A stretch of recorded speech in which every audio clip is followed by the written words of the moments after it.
Miss Worldwide. Esto aquí es para las mujeres en la discoteca que están buenísimas, bellísimas, lindísimas. Y ya tú sabes el resto. Hey everybody out there in the YouTube universe, welcome to another review and unboxing of another cool timepiece. In this case it is a Steinhart watch.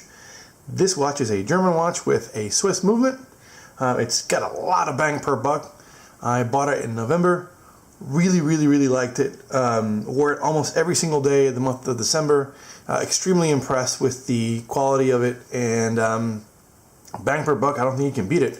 Quick watch check, wristwatch check. I'm wearing a Rolex Submariner. This one probably shares most of my wrist time. It's probably one of my favorite ones to wear. Anyway, we're here about this, right? It you notice there's some stuff squiggled all over the box, the outer box. My kid got to it. It did not come that way from the factory. It actually came packaged really well in bubble wrap and some cellophane wrapper in a sturdy box. I ordered it about a day later. It shipped. About 3 days after that, I got it delivered by the carrier. Paid with PayPal the entire time. I got a tracking number, and I was aware where the watch was at all times. Very painless purchase process. So once you get it, you open that boring outer box, you get this thing, and then inside of the box, you get nothing fancy, just some wax paper there. You have a conditional 14-day money-back guarantee. Please note that the conditions are fairly specific. However, I don't think you'll have to send this thing back. I'll be very pleased with it. You also get this little booklet here. This booklet has some general information about each of the movements that Steinhart uses in their watches. In this case, this is a Steinhart Ocean Vintage GMT. It uses the ETA 2893-2. You can flip up over to that page and then go over how to set it and some of the specific things about the movement. So let's talk about what this watch looks like. It's a Steinhart. Yes, I'm aware it's an homage. Some people don't like homages. I happen to not mind homages, especially one that is of this quality for the price point. You cannot beat it. You get this the watch on a pillow here and this faux leather cheap box. Who really cares about that? You don't wear the box. You throw the box out, or you keep it, or your kid draws all over it. It's really not that important. But here's the watch. Immediately you notice that it feels really great. The case is a 316L stainless steel. It's 42 millimeters in diameter, 14 millimeters thick, 22 millimeter lugs, sapphire dome crystal, waterproof or water resistant to be more accurate, to 30 atmospheres, which equates to 1,000 feet or 300 meters. It's got super luminova and the ink that says "and the hand." It's got a stainless steel non-rotating bezel with a 24-hour clock for your GMT complication, solid end links, solid links on the bracelet, and a pretty sturdy clasp. It does not have a wetsuit adjustment on it. It does have a quick set to adjust if you had to, but you need a tool for that. And the only part of the watch that I feel is not machined very well, and when I say very well, I don't mean like it's not machined well. I mean it's got some rough spots, but nothing that you wouldn't find on something comparable in price. So the Seiko has kind of the same feeling on some of the parts of the bracelet that are a little bit rough, not rounded.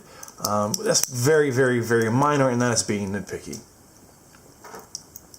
The movement in this thing, like I said, is the ETA 2893-2 GMT complication with the date window. It has a 38-hour power reserve, 28,800 beats per minute. So as you can see, that second hand is beating very smoothly, and has 21 joules. This same movement is used by Hamilton, Zinn, Squale. Many other quote-unquote Swiss companies use that movement. Some of them will take it and alter it and change some things and make it more of their own. I'm not really sure what Steinhart, if anything, they do to it. I did forget to mention that it does have a stainless steel back as well, and you see there it's It's got a little carving of what I'm only assuming is Poseidon or Aquaman riding a seahorse with a trident. It's pretty cool looking. It's a nice little touch. I mean, this thing feels really, really, really good. Like the case, the bezel, the crystal, the bracelet is very, very comfortable. The solid end links and the angle of the solid links actually fits really well on my wrist. Let's put it on the wrist, and then we'll talk about some of the nitpicky things that I don't necessarily like so much about it, which are, again, very minor. So on the wrist, this thing wears very, very well, very comfortable for an all-day wear. You can slide a long sleeve shirt over it very easily, no problems at all, or over a sweater, or whatever you want. It's easily legible. That lume, they've made it so that it looks vintage, right? It's a new watch. It's an homage to a vintage Rolex, the Steve McQueen, the 1655 Explorer 2. But they made it look like a vintage version of that watch. It's interesting what they've done, and that's one of the reasons I like it. Again, it fits, wears awesome through the day, and it looks really good. So that's all the good stuff. What about the bad stuff? Well, and that's where it's the movement's fault, not, I don't think, Steinhart's machining. So I'm trying to get up here close to the camera so we can see how you set this thing. So normally, a GMT's used as a pilot's watch or a traveler's watch, so you can actually set that GMT, whatever, ¿cómo se dice? ¿Cómo se dice? That GMT, okay, so we're going to start.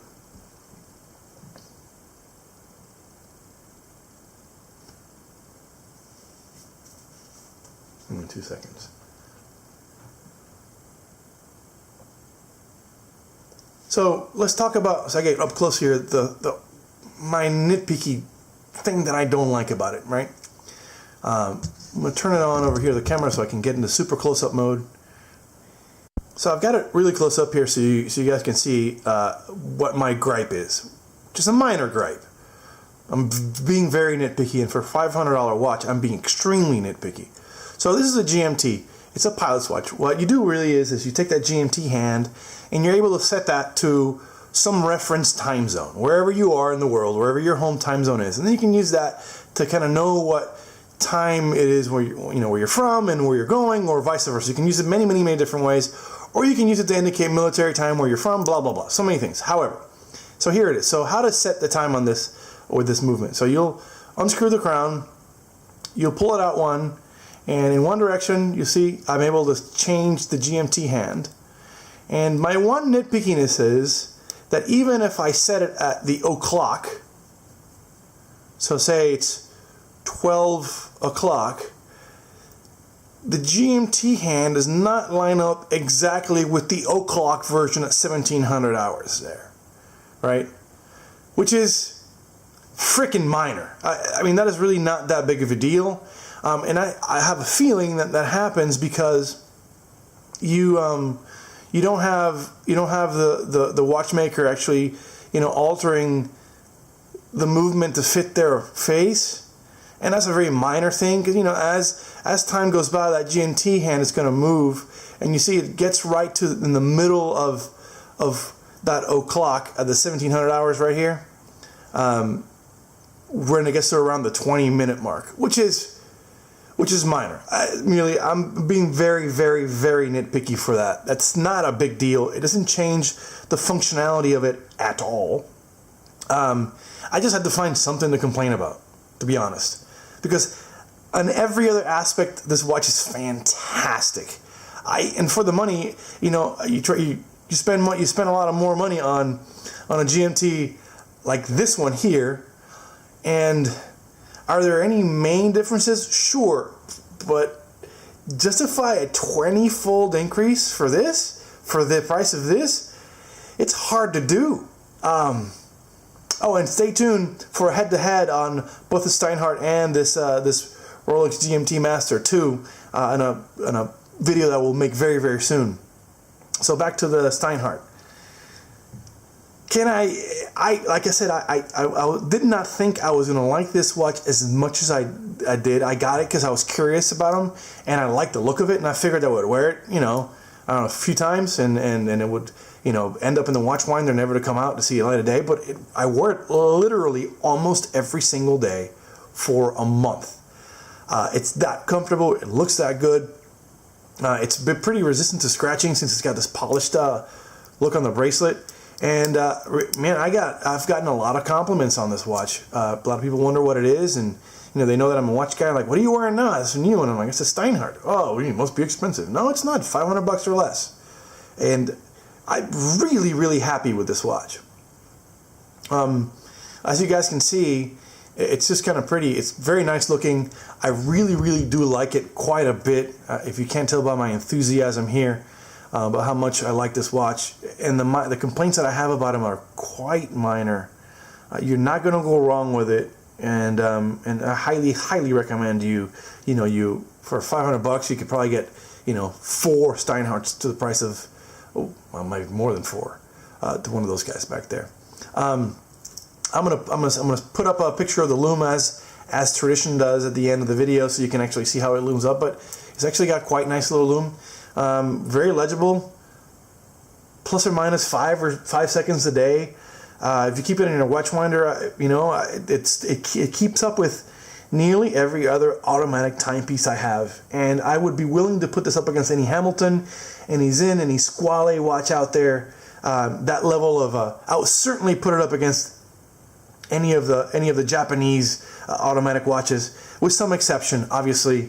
But overall, for a bargain, this beats Invicta in the face every single day, backwards, forwards, upside down.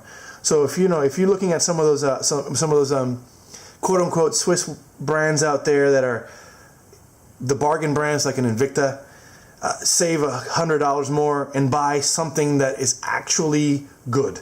And the machining is great, and very, very, very minor a complaint when it comes to that GMT lining up at the o'clock position. That's extremely minor, and I'm being very nitpicky. I can't bring that up enough. Again, you're not gonna hate. You're actually gonna be quite impressed with this watch. A couple of buddies of mine have got a couple of the Steinharts. They actually make an homage to that GMT back there with the ceramic bezel. As well in the GMT diver, quote unquote diver section. Quite good, quite comfortable, very good looking, quality for $500. I highly recommend it. Stay tuned for a review on this one and a head-to-head on the $500 GMT versus a $10,000 GMT. Stay tuned. Thanks for watching. Bye. The last little bit we'll talk about here is on the lume. You'll see that the lume on this watch is actually quite good. It does have a little bit of a vintage look in that super luminova style. And hope you've enjoyed the video. Stay tuned for more.